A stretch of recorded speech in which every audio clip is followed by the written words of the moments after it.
एकदा साहेबांसाठी जोरदार टाळ्या आपण या ठिकाणी करूया.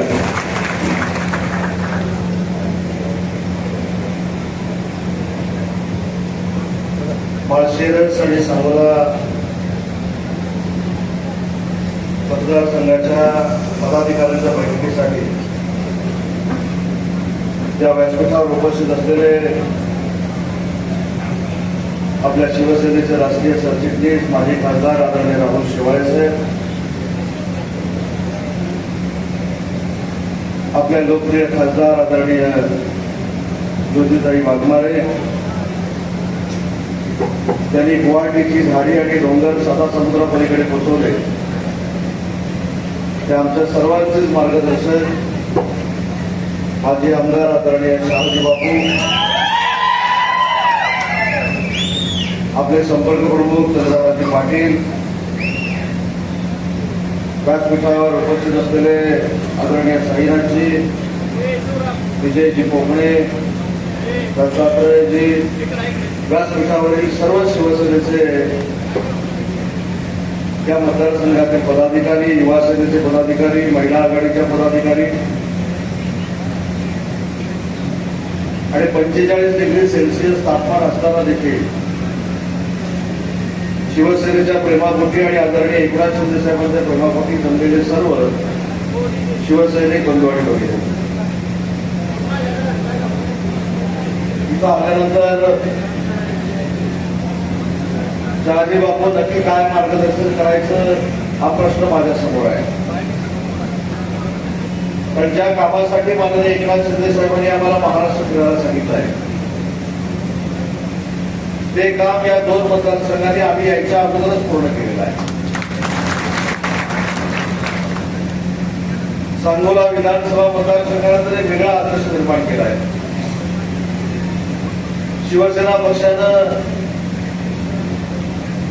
305 BLA करायला सांगितलं असताना शहाजी बापूंच्या नेतृत्वाखाली 604 BLA आपण करून दाखवले आणि भविष्यातला आमदार शिवसेनेचाच आहे त्याच्यावर आपण शिक्कामोर्तब केलं. त्याबद्दल तुमचं सगळ्यांचं आणि बापूंचं देखील मी मनापासून कौतुक करतो आणि माळशिरस तालुक्यातल्या पदाधिकाऱ्यांचं देखील मनापासून कौतुक करतो की जसं बघायला गेलं तर माळशिरस तालुका हा आपल्यासाठी प्रतिकूल तालुका आहे, प्रतिकूल मतदारसंघ आहे आणि हा प्रतिकूल मतदारसंघ असताना देखील भविष्याच्या विधानसभेमध्ये माळशिरस देखील शिवसेना जिंकू शकते अशा पद्धतीचं वातावरण तयार केलेलं आहे. आपल्याला तिथे 345 BLA करायचे होते, तिथे 345च्या 345 BLA माझ्या माळशिरस तालुक्याच्या सर्व पदाधिकाऱ्यांनी केले, त्याबद्दल त्यांचं अभिनंदन आणि मनापासून कौतुक केलं. माळशिरस तालुक्याच्या सभापती देखील व्यासपीठावर आहेत, त्यांनी देखील एक मला निवेदन दिलेलं आहे, त्याचा देखील विचार माननीय एकनाथ शिंदे साहेब नक्की करतील.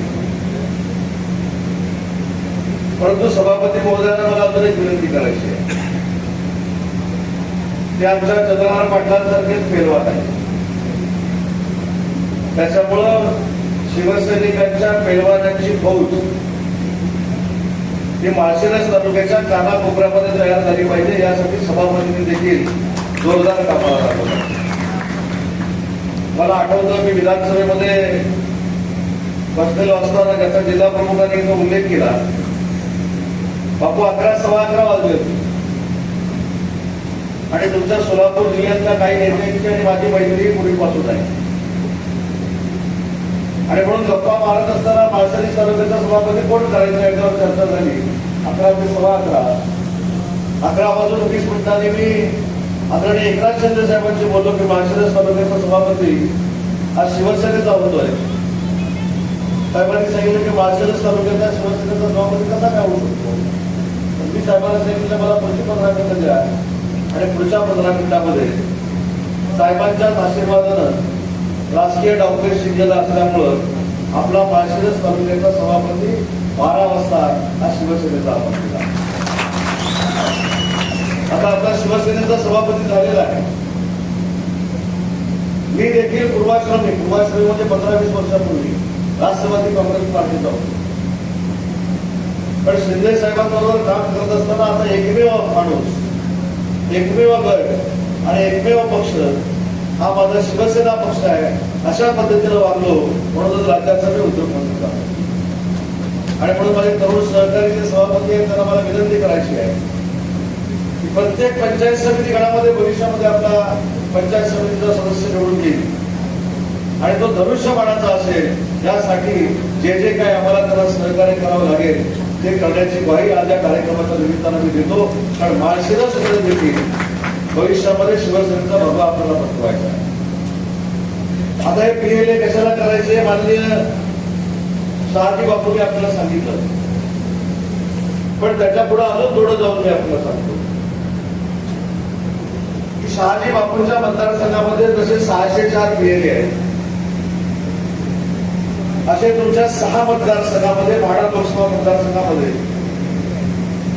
जर 600 PLA झाले तर 3600 बूथ प्रमुख आपले होतात. 3600. आता 3600 महिलांच्या बूथ प्रमुख झाल्या, 3600 युवा सेनेचे बूथ प्रमुख झाले, तर जवळजवळ 11,000 नुसते बूथ प्रमुख आपले लोकसभा मतदारसंघामध्ये होतात. त्याच्यानंतर गट प्रमुख आहेत, शाखा प्रमुख आहेत.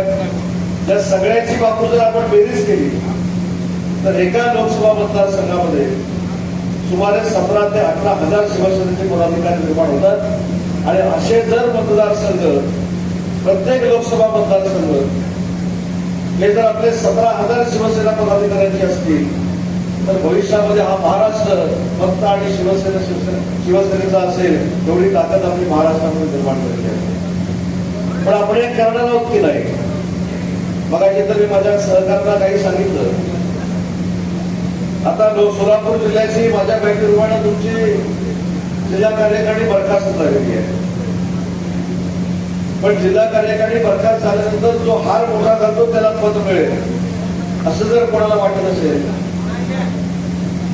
तर ते आता शक्य नाही. जो शिवसेनेचं प्रामाणिक काम करेल, जो माननीय एकनाथ शिंदे साहेबांचा विचार आक्रमकपणानं गावागावामध्ये घेऊन जाईल आणि एक जिल्हा प्रमुखाचा आदरयुक्त वेगळा करारा असेल अशा पद्धतीचा पदाधिकारी आता सोलापूरचा जिल्हा प्रमुख असेल हे साहेबांच्या साक्षीनं प्रामाणिकपणाने करीत आहे. मगाशी देखील भाषणामध्ये सांगितलं आपल्या नेत्याला फार मोठा इतिहास आहे. आनंद दिघे साहेबांच्या आदर्शावर आपली संघटना चालते. मग आनंद दिघे साहेबांच्या आदर्शावर जर संघटना चालत असेल तर आनंद दिघे साहेब देखील ठाण्याचे जिल्हा प्रमुख होते हे आपल्याला विसरून चालणार नाही. आणि आपले शिवसेनेचे मुख्य नेते ज्यांच्या नेतृत्वावर विश्वास ठेवून आपण काम करतो ते माननीय एकनाथ शिंदे साहेब देखील ठाण्याचे जिल्हा प्रमुख होते हे देखील आपल्याला विसरून येणार नाही. आणि म्हणून जे कोण जिल्हा प्रमुख होणार असतील त्यांना मला एक समोरीचा सल्ला द्यायचा आहे की कुठच्या तरी नेत्याचा डावा उजवा होण्यापेक्षा माननीय एकनाथ शिंदे साहेबांचा निष्ठावंत कार्यकर्ता जर झाला तर आयुष्यामध्ये तुम्हाला काही कमी पडणार नाही जे आम्हाला पडलं नाही. आणि म्हणून ती भूमिका स्पष्ट आहे. कोण कोणाच्या गाडीतलं फिरतो, कोण कोणाच्या गाडीचा दरवाजा उघडतो, कोण संपर्क प्रमुखांना मोठा हार घालतो आणि कोण राहुल शेवाळ्याला मोठा बुके देतो याच्यावर तुमचं आता पद अवलंबून नाही. जो साहेबांसाठी काम करेल, जो शिवसेनेसाठी काम करेल, तो पंचायत समितीपासून आमदारकीपर्यंत खासदारकीपर्यंत स्वतःची ताकद निर्माण करेल अशा कार्यकर्त्याला आता पद द्यायचं हा निर्णय माननीय एकनाथ शिंदे साहेबांनी घेतला. काही ठिकाणी मला आश्चर्य वाटलं महाराष्ट्रामध्ये फिरताना. ज्यावेळी आम्ही सगळे गुवाहाटीला गेलो त्यावेळीची पक्षाची परिस्थिती थोडी वेगळी होती. त्यावेळी जे समोर आले त्यांना आपण शिंदे साहेबांच्या नेतृत्वाखाली मदत दिली. पण त्याच्यातून 90% मुंबईमध्ये जातायचे. बापू मला कधी कधी प्रश्न पडायचा कॅबिनेट मंत्री मी आहे की जिल्हा प्रमुख आहे. मंगळवारचं जिल्हा प्रमुखांना विचारलं तुम्ही इकडे का आलाय ते मला सांगायचे की साहेब कॅबिनेट आहे. तर कॅबिनेट कोणाची तुमची की आमची. बरं मंगळवारची कॅबिनेट झाली, बुधवारी परत भेटले. बुधवार तुमचं काय आहे त्या कॅबिनेटमध्ये जे काही ठरलंय त्याची अंमलबजावणी करायची आहे. कधी कधी मलाच प्रश्न विचारायचं पडायचा की नक्की मी कॅबिनेट मंत्री आहे का. कारण सगळे जिल्हा प्रमुख कॅबिनेटच्या मिटिंगसाठी मुंबईमध्ये असायचे. मुंबईमध्ये नक्की आलं पाहिजे. आपल्या तालुक्याला, आपल्या गावाला, आपल्या महाराष्ट्राला न्याय देण्यासाठी मंत्रिमंडळाची बैठकी अतिशय महत्वाची आहे. पण मंत्रिमंडळाची बैठकी फक्त मंगळवारची असते, सोमवार ते शनिवार नसते. अनेक लोक, अनेक पदाधिकारी आम्ही मुंबईला बघितले आहे. आणि म्हणून नवीन एक क्रायटेरिया साहेबांनी लावलाय. कमीत कमी वेळा मुंबईला येणारा आणि जास्तीत जास्त जिल्ह्यामध्ये संघटनेचं काम करणारा हाच भविष्यामध्ये तुमचा जिल्हा प्रमुख असणार आहे, हे देखील आपण लक्षात घ्यावं. आणि म्हणून मी चंद्रकांत पाटलांचं देखील बघायचं देखील कौतुक केलं. आज संपर्क प्रमुख झाल्यानंतर पायाला बिगरी बांधून ते संपर्क प्रमुख म्हणून फिरत आहे. शहाजी बापू सारख्या सगळ्या नेत्यांचा त्यांना आशीर्वाद आहे. आणि आम्ही जे सकाळपासून बघतो तो प्रत्येकाला एकत्र ठेवण्याचं काम माननीय चंद्रकांत पाटील साहेब करतायत, ज्योतिताई देखील करतायत. पण काही गोष्टी पदाधिकाऱ्यांनी आता समजून घेण्याची आवश्यकता आहे. जे BLA झालेले आहेत त्यांनी देखील आपली जबाबदारी समजून घेतली पाहिजे. आणि अजून एक सांगतो साहेबांच्या वतीनं, BLA म्हणजे बूथ प्रमुख, आणि बूथ प्रमुख हा आपल्या पक्षाचा कणा आहे. त्या बूथ प्रमुखाला आणि त्याच्या घरच्यांना संरक्षण देण्याचं काम देखील माननीय एकनाथ शिंदेचं भविष्याच्या कारकिर्दीमध्ये जाणार आहे. आणि असं करणारं नेतृत्व देशातलं पहिलं नेतृत्व असणार आहे. आता संरक्षण देणाऱ्या कोणी पडत तरी असं वाटेल की आमच्या बरोबर जसे बॉडीगार्ड आहेत तसे बॉडीगार्ड मिळणार आहेत. आणि उद्यापासून पत्र यायला तयार होते की या गावचा BLA आहे, मला संरक्षण देण्यात यावं. असं संरक्षण नाही, तर कौटुंबिक संरक्षण देण्याचं काम मात्र एकनाथ शिंदे साहेब करणार आहे. तुमच्या घरावर कधी आपत्ती झाली, तुमच्यावर कधी आपत्ती झाली, शिवसेना पक्ष तुमच्या सोबत आहे, शिवसेना पक्ष तुमच्या पाठीशी आहे, असं सांगणारं आणि असं ठरवणारं संरक्षण माननीय एकनाथ शिंदे साहेब आहे. त्याच्यामुळे आपली फार मोठी जबाबदारी आहे. मगाशी मंडळाला असताना बाबा राजेने एक चांगली संकल्पना वाटली की जे आमचे DLA त्यांना स्मार्ट कार्ड देण्याची योजना त्यांनी सुरू केलेली आहे.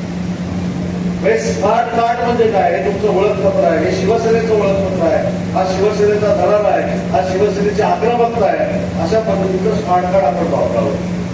नाहीतर ते स्मार्ट कार्ड आपण तयार केलं की ते कार्ड घेऊन काही लोक दुकान सुरू करतात. तर अशा पदाधिकाऱ्यांना आता पदावर घेतलं जाणार नाही. आणि हाच आढावा घेण्यासाठी मी आणि राहुल शेवाळे साहेब पूर्ण महाराष्ट्राच्या 136 मतदारसंघामध्ये फिरतोय. शहाजी बापूंचा मोठेपणा आहे. शहाजी बापूंनी सांगितलं की भविष्यातला आमदार कोण असेल, कोण उमेदवार असेल हे शिंदे साहेब ठरवतील. पण जो कोण उमेदवार असेल तो शिवसेनेचा निवडून आला पाहिजे. एवढा चांगला आणि आदर्श लोकप्रतिनिधी नेता तुम्हाला आम्हाला सगळ्यांना लाभलेला आहे. मी मगाशी त्याचा उल्लेख केला की आम्ही ज्यावेळी सगळे एकत्र गुवाहाटीला होतो ते बापूंचा एक डायलॉग फेमस झाला होता ना. तुम्हाला जबाबदारीनं सांगतो, शिटी बापूंनी मारलेले होते, ऐका जरा. त्या डायलॉग मुळे गुवाहाटीचं पर्यटन एवढं वाढलं, गुवाहाटीचा एवढा विकास झाला. खरं तर गुवाहाटीचे राज्यपाल व्हायला बापू तुम्हाला काही हरकत नाही. पण मी बापूंचा त्या डायलॉगचा उल्लेख का केला आहे तुम्हाला मी सांगतो. काही नवीन आलेले आमच्या बरोबरचे सदस्य